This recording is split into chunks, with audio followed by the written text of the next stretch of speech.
Ujjain, India, 1924. Lost pages from an ancient Sanskrit text called the Agastya Samhita are discovered in the city's Royal Library.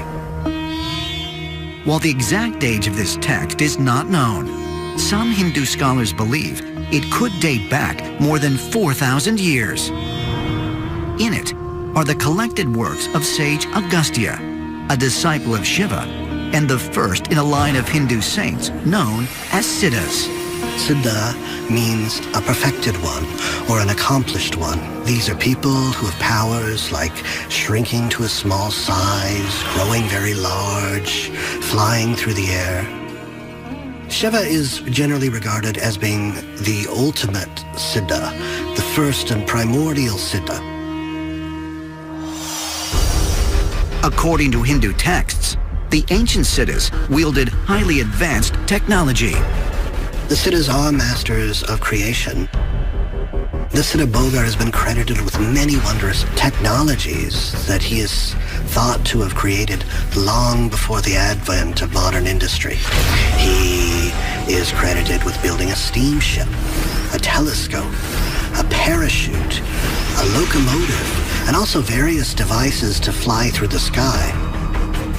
Sage Augustia is very important for Siddha tradition as well. He is said to have brought the secret culture and secret science to India. When you read the legends about how Sage Augustia got his knowledge, we hear that he was directly trained by extraterrestrials himself. Dr. Varam R. Kokatnor, a chemist and avid researcher of hieroglyphics, studied the lost pages of the Agastya Samhita that were discovered in 1924. What he found fascinated him to such an extent that in 1927, he read the translated pages before the American Chemical Society in Detroit, Michigan.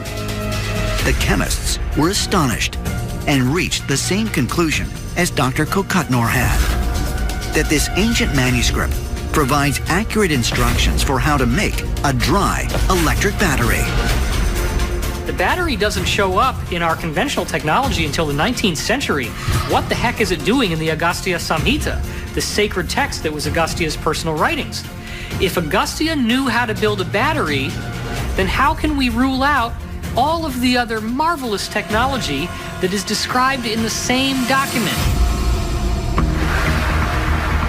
On March 31st, 2016, author and researcher David Childress met with physics professor Dr. Michael Dennin at the University of California, Irvine, to put Sage Augustia's centuries-old instructions for building a battery to the test. So we need a well-cleaned copper plate. Okay, so that's the copper plate here. That's going to make one end of our battery. All right, and we need an earthenware vessel.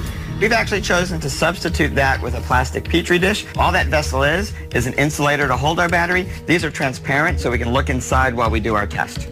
And then we need copper sulfate. So we've got some copper sulfate solution here. It's a liquid and it's blue. That tells you about the copper inside. Okay, and we need moist sawdust. We're going to actually start with dry sawdust, and when we add the copper sulfate in our battery, it'll become our moist sawdust. Okay, and then we need a zinc plate. So finally, the silver-looking plates, those are our zinc plates. That makes the other end of the battery. All right, let's see how this works then. Okay, so we start with the copper plate. As they said, you put that at the bottom, and then we add the sawdust. Okay, what does the sawdust do? Well, one of the important things in the battery is to make sure the two metals don't touch each other. They have to stay separated or the battery is shorted out. Now we're going to add zinc on top. Now we're going to add the copper sulfate. What does that do? So this is our electrolyte solution.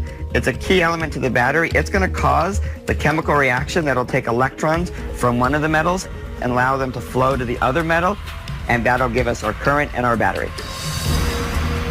Now we're going to take our voltmeter and we're going to check and see what sort of voltage we're getting out of this battery. And as you can see, we've got 1 volt on the voltmeter.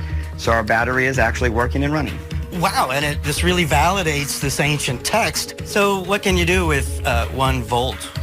Well, with 1 volt and a typical single battery like this, the cool thing is you have enough energy content that you can lift a person, say a 200-pound person, about 10 meters into the air if you had the right machinery to hook this battery up to.